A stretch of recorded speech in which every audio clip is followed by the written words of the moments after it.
there is something we mentioned about digital logics. I told you that if you have something to build, it's both hardware and software. We have hardware, then we have what? Software. None of these can work alone if you want the thing to become an intelligent system. So assuming I'm building a house, or I have a house of which I want to put a human sensor, which will always sense that maybe somebody has been to the house or not. If I use only one sensor, the idea is that it's not all that intelligent because the intruder can choose to swerve this kind of sensor. So what we do is that under the carpet, we put another sensor called stress sensor or piezoelectric sensor. So this is a human sensor, this is a stress sensor. But remember, all these things have to be connected to a microprocessor or a microcontroller. So these two guys are called our input devices. So the input function is going to take in H and what? S. But what is our output function? F. Our output function is always going to be either any kind of what? Alert system. Either a speaker, SMS, or whatever. So let's see. If I put A over here, this one becomes our output device. And these kinds of alerts can be number one. It can be a speaker. It can be alarm. Somebody will say it should be SMS. Somebody will even put a camera so that when you are captured, the camera will take your picture. So that is it. So these are some of the things that we always encounter when we are dealing with what? Digital systems.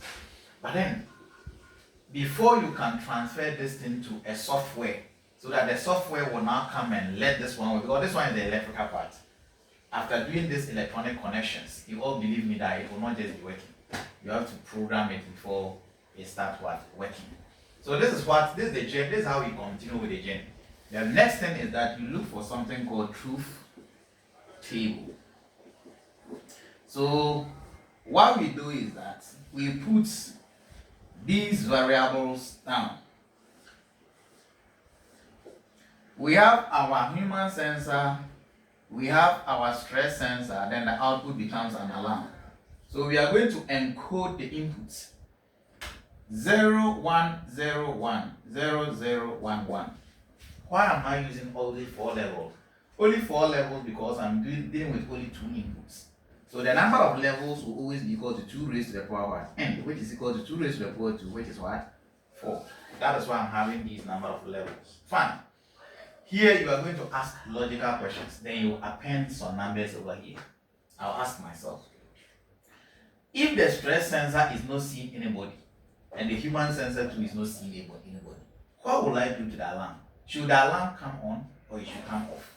We all know that the alarm should be off. This one you are imposing it, so that at the end of the day, the software person will pick this truth table, then he will program it, download it onto the hardware, then it works the way you did the truth table.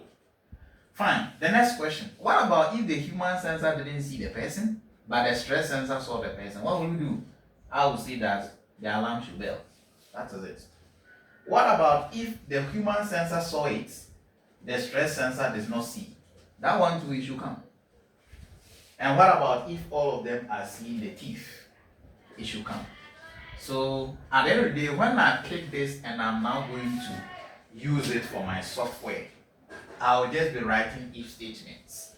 And we all know how to write if statement. That's not what we are doing for this. I'm only showing you how to generate a truth table. As simple as that. We are going to take the next example. So from problem formulation to truth table, this is how we go by it. Definitely you are going to meet questions like this. So let's check the next example.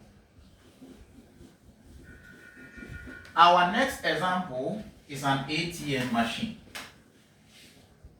So I want to prove to you that it's not all the time that the truth table will go in a particular line. It can change depending on your perception.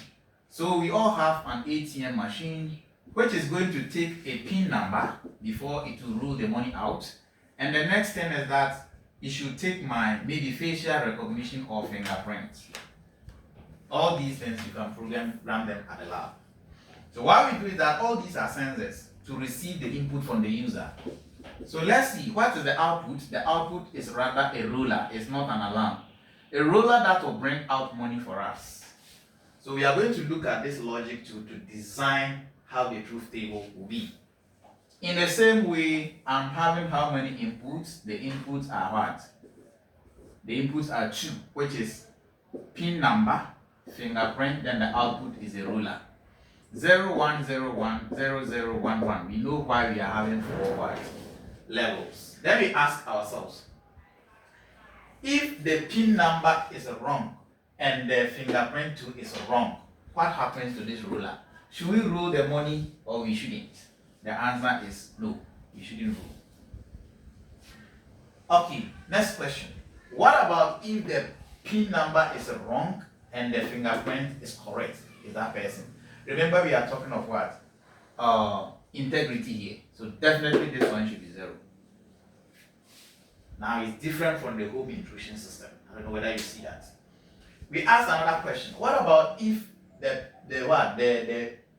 pin number is correct, but the fingerprint is wrong? It's not a person. So definitely that one too, it should be off. The only time this money should roll is when the two are all what? Correct. Then we roll the money. So if you are a powerful electronic person, you can just look at this and know the type of logic gate that is doing this. But then we've not gotten to the logic gate. So we only look at problem formulation to what is called truth table design.